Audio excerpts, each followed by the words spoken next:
देखा बाबूजी कोनो दुल्हन के इशारा बा अपने पति देव की तरफ अपने सहेली से कहत बे कि आज हमके जीवन साथी मिलल भी तो कैसन मिलल बा कैसन मिलल मास्टर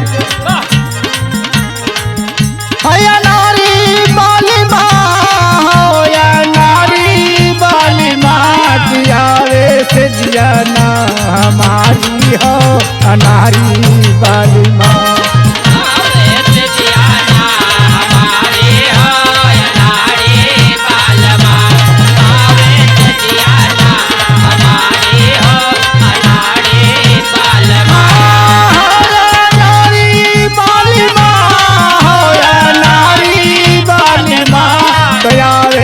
जियाना हमारी हो या नारी बाली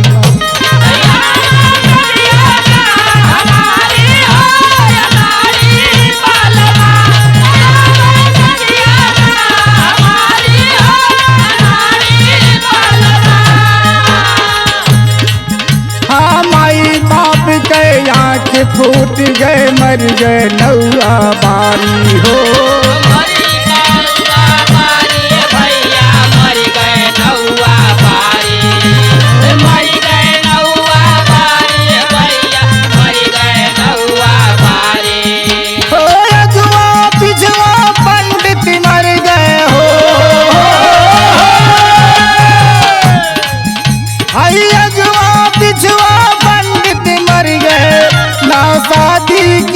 बिचारी तो नाही जोड़ी मिली हमारी हो अनारी बाली माँ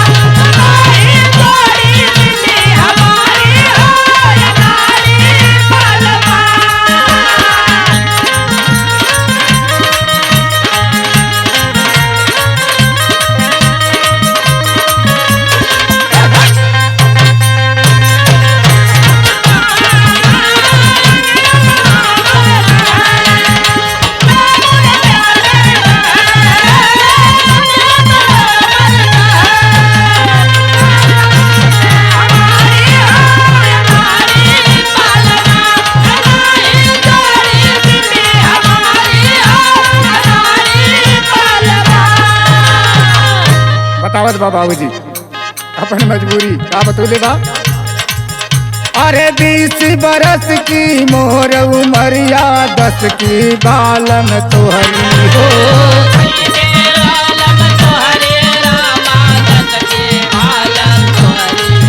हाँ 20 बरस की मोर उमरिया 10 की बालम तोहरी हो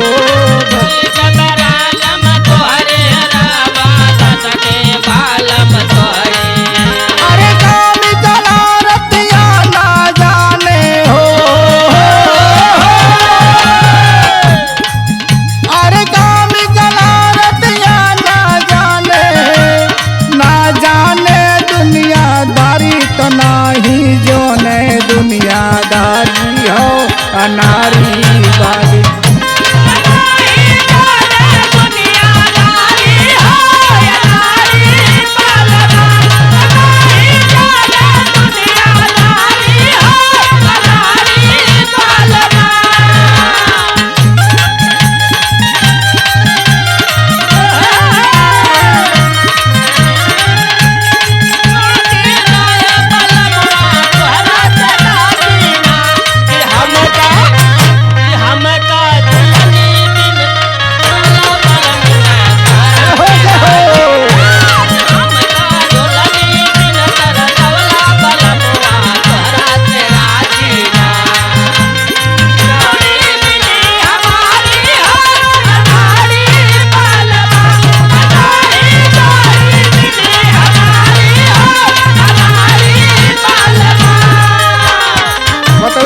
भैया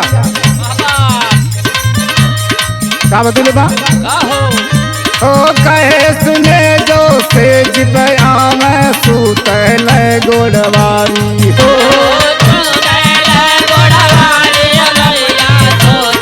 बड़ा निर्दयी बा हो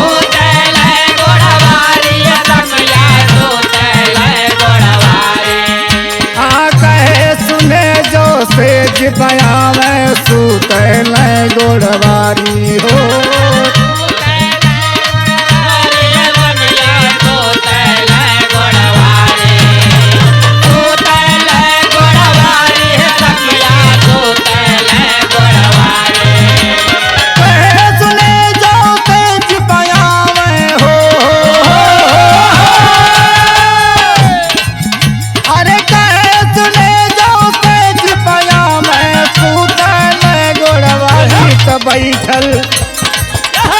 बैठल रतिया भर निहारी हो या नारी बाली। बैठल रतिया भर निहारी हो या नारी बालमा। बैठल रतिया भर निहारी हो या नारी बालमा। नारी बालिमा हो या नारी बालिमा। तयारे से जियाना हमारी हो या नारी बालिमा। हो यावे जियाना हमारी हो नारी बालिमा। यावे जियाना हमारी हो या नारी बालिमा।